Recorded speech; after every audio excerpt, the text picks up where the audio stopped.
Hello guys, buck up. Come on now, get ready for your 67th BPSC PT and 66th BPSC mains. आज मैं जो आपके सामने present करने वाला हूं, आप लोगों को दिख रहा होगा, ये बिहार इकोनॉमिक सर्वे 2021 जो हाल ही में फरवरी में प्रेजेंट किया गया बिहार गवर्नमेंट के द्वारा। उसमें एक मोस्ट रेलिवेंट पॉइंट जो आपके बीपीएससी मेंस के पॉइंट ऑफ व्यू से इंपॉर्टेंट होगा, और that too for 66th BPSC mains.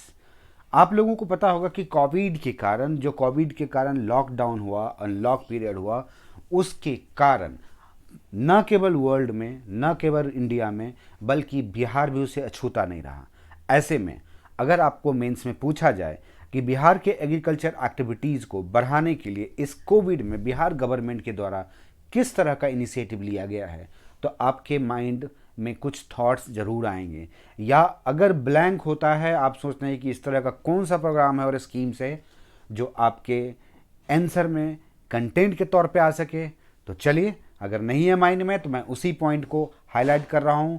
तो मान के चलिए ये 66 बीपीएससी मेंस के पॉइंट ऑफ व्यू से रेलिवेंट पॉइंट है। इस पॉइंट में हम डिस्कस करने वाले हैं कि कोविड-19 और एग्रीकल्चर सेक्टर कैसे बिहार में इम्पैक्टेड हुआ और क्या क्या स्कीम्स लॉन्च किए गए, इनिशिएटिव लिए गए, जिससे कि बिहार का एग्रीकल्चर सेक्टर रिवाइव हो सके और सर्वाइव हो सके। करेक्ट। चलिए, जिस तरह से हमने आपको पहले ही बताया कि कोविड-19 पैंडेमिक जो था, न केवल संसार में बल्कि इंडिया में और बल्कि कह सकते हैं बिहार में भी एक बहुत निगेटिव इम्पैक्ट क्रिएट किया। Means Bihar was not left untouched with covid pandemic. Correct. ऐसे में हम हर एक सेक्टर को देख सकते हैं, like industry sector, agriculture sector, service sector, transportation. Each and every sector can be imagined and can be viewed with respective of COVID-19 pandemic impact. However, I am going to deal with agriculture sector, wherein agriculture sector was badly impacted and government took many initiative to revive and survive agriculture sector in Bihar. Okay. चलिए, agriculture sector में आप देखेंगे तो सबसे पहले तो आपको मैं बता दूं कि कोविड-19 लॉकडाउन के कारण जो एग्रीकल्चर लेबर के रिक्वायरमेंट था, उस रिक्वायरमेंट की कमी हो गई। क्योंकि लॉकडाउन के कारण, कंप्लीट लॉकडाउन के कारण जितने भी लेबरर्स थे, they all stayed there at their home and workers could not come out for their work. Correct. ऐसे में लेबर, सबसे पहला पॉइंट ध्यान रखिएगा, लेबर की कमी हुई, इजंट इट। अब एक सबसे बड़ी बात जो है आपके लिए मोस्ट इंपॉर्टेंट पार्ट ये होगा कि लेबर का जो पॉइंट मैं हाईलाइट कर रहा हूं इसलिए क्योंकि एग्रीकल्चर जो है एक लेबर इंटेंसिव प्लस अनडिस्गाइज्ड अनएम्प्लॉयमेंट भी है। सो लेबर इंडस्ट्री होने के कारण लेबर का इम्पैक्ट इस पर बहुत ज़्यादा पड़ा। राइट। तो पहला पॉइंट ध्यान रखिएगा, एग्रीकल्चर का लेबर का जो रिक्वायरमेंट था वो मीट नहीं हुआ। करेक्ट। अब चूंकि लॉकडाउन जो है वो ऐसे समय में लॉन्च हुआ जिस वक्त हमारे बिहार में रवि क्रॉप चल रहा था। करेक्ट। रवि क्रॉप का सीजन था, आप देख रहे होंगे मार्च से लेके जून तक में रवि क्रॉप जो है बैडली इम्पैक्टेड हुआ, एंड खास करके wheat का production and maize का production. However, you cannot and we cannot ignore that vegetables and fruit sectors were also impacted with this pandemic lockdown. Correct? So laborers का lacking, first point. दूसरा है कि vegetable and fruit sector में जो challenges हुए हैं उसमें जैसे फर्टिलाइजर की एक्सेसिबिलिटी, पेस्टिसाइड्स का एक्सेसिबिलिटी। इट मीन्स दैट कि जो एग्रीकल्चर के लिए इनपुट के तौर पे होता था, like fertilizer, pesticides, water, irrigation, like these all things became inaccessible. Correct? तो ये दो चीज हो गया, मतलब कि लेबर का और इनपुट के तौर पे फर्टिलाइजर्स एंड पेस्टिसाइड्स का। Correct. Third most important part जो है कि हाउएवर एग्रीकल्चर एक्टिविटीज या agriculture sector tried to survive at any cost. Right. किसी भी तरह से मानिए लेबर मिल गए, फर्टिलाइजर की उपलब्धि भी हो गई, पेस्टिसाइड्स भी मिल गया, लेकिन जब प्रोडक्ट उसका आया, प्रोडक्शन हुआ, उस प्रोडक्शन को कंज्यूमर तक पहुंचाने में जो चैलेंजेस फेस किए जाने की ज़रूरत पड़ी, या जो फेस किया गया वो था ट्रांसपोर्टेशन। करेक्ट। क्या है आपको पता ही है कि चाहे फर्टिलाइज़र लाने की बात हो या पेस्टिसाइड लाने की बात हो, सीड्स तो उस वक्त नहीं था, बल्कि प्रोडक्शन को कहीं तक पहुंचाने की बात हो, चूंकि लॉकडाउन था तो ट्रांसपोर्टेशन का भी प्रॉब्लम था। So because of that transportation just disrupted the chain system of demand and supply. Correct. So consumers were affected with this, and producers were also impacted with this, and producer was not able to send their product या production to the destination level. Correct. So transportation also hampered the chain of supply system. Correct. So this way you will find that the Bihar का जो agriculture activity था या agriculture sector था really या badly impacted हुआ। Correct. So it disrupted the whole system in agriculture sector. Correct. चलिए, अब आपको ये चीज़ इतना पता चल चुका है। अब आते हैं नेक्स्ट पॉइंट पे कि आप देखेंगे कि इन सारे चीज़ को जिसने बिहार के एग्रीकल्चर को हैम्पर किया, उसके मुताबिक या उसको रिवाइव करने के लिए बिहार गवर्नमेंट ने क्या क्या इनिशिएटिव लिया। करेक्ट। तो हम यहाँ थोड़ा सा आपको हाईलाइट कर दूं कि लेबर इंटेंसिव की बात हुई थी, लेबर का शॉर्ट कमिंग्स हुआ था। करेक्ट। तो लेबर के सप्लाई को बढ़ाने के पॉइंट ऑफ व्यू से वर्क किया गया। ट्रांसपोर्टेशन को टू सम एक्सटेंट इस्टेब्लिश करने के लिए कोशिश की गई, ताकि कम से कम प्रोडक्शन जहाँ पहुँचना है वहाँ पहुँच जाए, जिसको चाहिए वहाँ उसको मिल जाए। करेक्ट। और थर्ड पॉइंट जो कि फर्टिलाइज़र और पेस्टिसाइड से रिलेटेड था, वो भी ट्रांसपोर्टेशन से ही कनेक्टेड था। करेक्ट। अब यहाँ पे देखते हैं कि ये इन सारे फैक्टर को सुलभ बनाने के लिए, स्मूथ बनाने के लिए, एग्रीकल्चर सेक्टर बैडली इम्पैक्ट ना हो या उसके जो निगेटिव इम्पैक्ट थे कोविड-19 के, उसे रिड्यूस करने के लिए अलग अलग सेक्टर, एग्रीकल्चर सेक्टर के पॉइंट ऑफ व्यू से अलग अलग डिपार्टमेंट के द्वारा काम किया गया। अब है प्लानिंग एंड ग्रोथ डिपार्टमेंट जो था, राइट, उसके द्वारा कुछ इनिशिएटिव लिए गए, जैसे मुख्यमंत्री निश्चय स्वयं सहायता भत्ता योजना। चूंकि लेबर न के कमिंग्स हुआ लेबर का, बल्कि बाहर से दूसरे स्टेट से भी लेबर जॉबलेस होकर, अनएम्प्लॉयड होकर बिहार में सेटल्ड होने लगे। करेक्ट। लोग अपने अपने गांव, अपने घर पहुंचने लगे। ऐसे में this was a big and challenging burden for Bihar government. So मुख्यमंत्री निश्चय स्वयं सहायता भत्ता योजना शुरू किया गया। उसके बाद मुख्यमंत्री कृषि क्षेत्र विकास योजना लाया क्या मीन्स की उस इम्पैक्ट दिया गया कि भाई मुख्यमंत्री क्षेत्र विकास योजना जो है वो बेसिकली क्षेत्र के बेस पे काम करेगा। और वो कैसे करेगा भाई?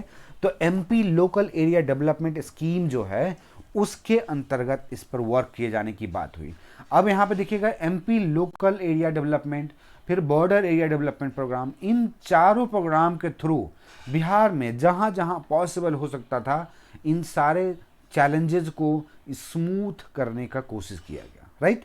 सिमिलरली जहाँ तक फंड की बात है, तो आप देखिएगा कि MP local area development scheme के तहत, मतलब इस स्कीम के अंतर्गत जो ऑलरेडी गवर्नमेंट इंडिया में चल रहा है, पूरे इंडिया में, न केवल बिहार में, उसके अंतर्गत कहा गया कि लेजिस्लेटिव असेंबली या लेजिस्लेटिव काउंसिल ऑफ बिहार के जितने भी मेंबर हैं, उन प्रत्येक मेंबर के थ्रू या एवरी मेंबर के लिए 50 लाख का फंड रखा गया, मतलब 50 लाख पर मेंबर। और ये 50 लाख जो है वो हेल्थ डिपार्टमेंट के कोरोना इरेडिकेशन फंड के अंतर्गत पैसा जाएगा हर एक मेंबर के तरफ से। करेक्ट। उसके बाद ये हेल्थ डिपार्टमेंट में जाएगा और ये जो वर्कआउट करेगा वो मुख्यमंत्री क्षेत्रीय विकास योजना के तहत लोगों को हेल्प या फैसिलिटेट करेगा। नेक्स्ट पॉइंट है कि माइनर वाटर रिसोर्सेज डिपार्टमेंट के द्वारा क्या किया गया, चूँकि वाटर इरिगेशन इन सब चीज़ को है और लॉकडाउन के इम्पैक्ट को रिड्यूस करने के लिए, कर्व करने के लिए, यहाँ पे सबसे पहले ध्यान रखिएगा कि इस लॉकडाउन के दरमियान भी बिहार गवर्नमेंट ने, ठीक है, कोविड-19 के लॉकडाउन और अनलॉक पीरियड के समय में जो भी स्टैंडर्ड नॉर्म्स था सेंट्रल गवर्नमेंट के द्वारा या स्टेट गवर्नमेंट, उन सब को फॉलो करते हुए लगभग 1522 स्कीम को किसी भी तरह से कंटिन्यू रखा। मतलब रिनोवेशन एंड कंस्ट्रक्शन से रिलेटेड जो स्कीम चल रहे थे बिहार में अलग अलग एरिया में, उन सारे स्कीम को कंटिन्यू रखा गया विद द मेंटेनेंस या under the supervision of SOP standard operating procedure of कोविड-19। अप्रैल से लेकर जून तक 2020 जब मेजर लॉकडाउन का इम्पैक्ट आपको पता ही है, करीब 1093 स्कीम ऐसे थे जिसे कंप्लीट किया गया, मतलब 1522 स्कीम जो चल रहा था उसमें से 1093 स्कीम ऐसे थे जो रिनोवेशन और कंस्ट्रक्शन थे और उसे कंप्लीट भी किया गया। और उसके अंतर्गत एम्प्लॉयमेंट को इंश्योर करने के लिए, लोगों को एक प्रॉपर मिनिमम वेजेस को इंश्योर करने के पॉइंट ऑफ व्यू से 5,30,168 मैन डेज जॉब क्रिएट किया गया। Isn't it great thing? ये आपके मेंस के पॉइंट ऑफ व्यू से ये मेरा वीडियो चल रहा है, ध्यान रखिएगा। इसलिए मेंस के पॉइंट ऑफ व्यू से कि एग्रीकल्चर सेक्टर में कोरोना के समय में, कोविड या लॉकडाउन या अनलॉक के समय में बिहार गवर्नमेंट ने ऐसा क्या इनिशिएटिव लिया जिसके आधार पे बिहार के एग्रीकल्चर सेक्टर पे कोरोना या पैंडेमिक या लॉकडाउन का इम्पैक्ट को रिड्यूस किया जा सकता है या किया गया। करेक्ट।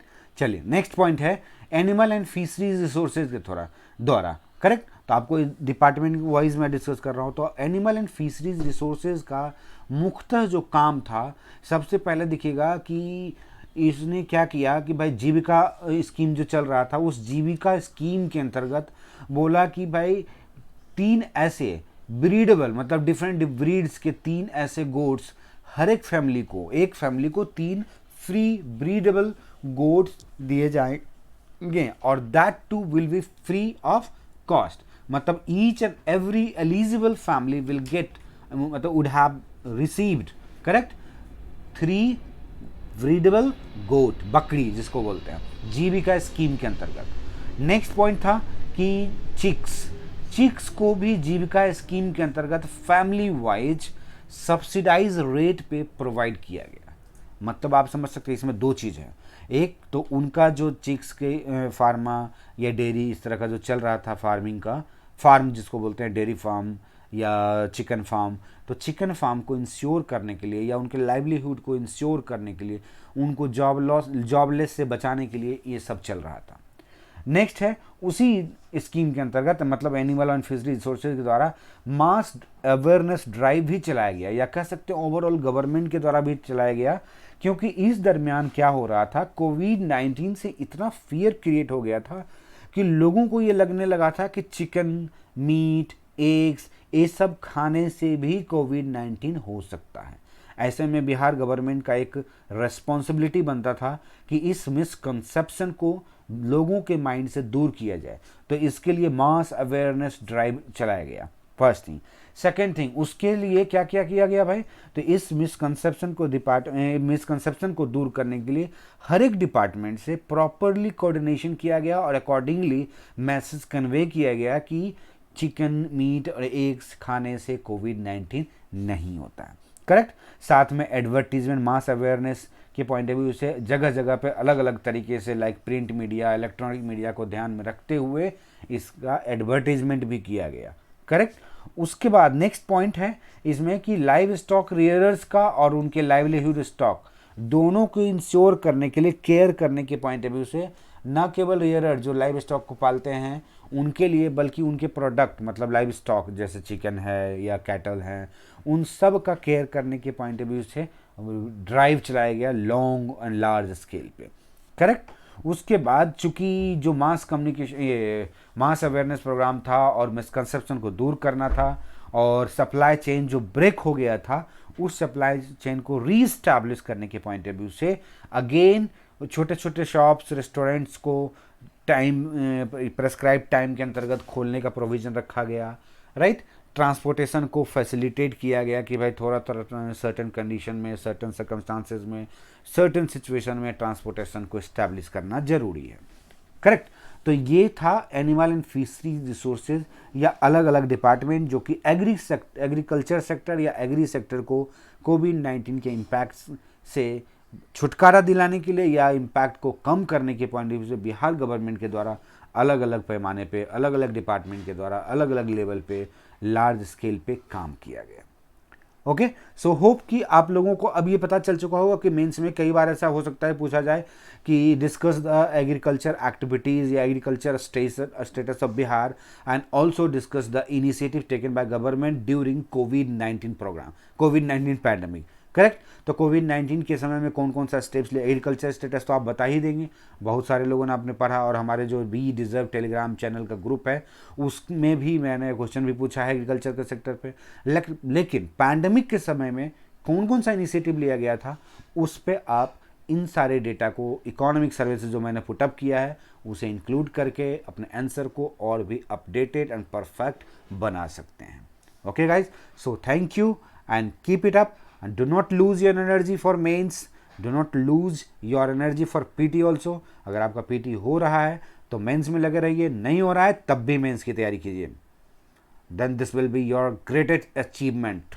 Thank you।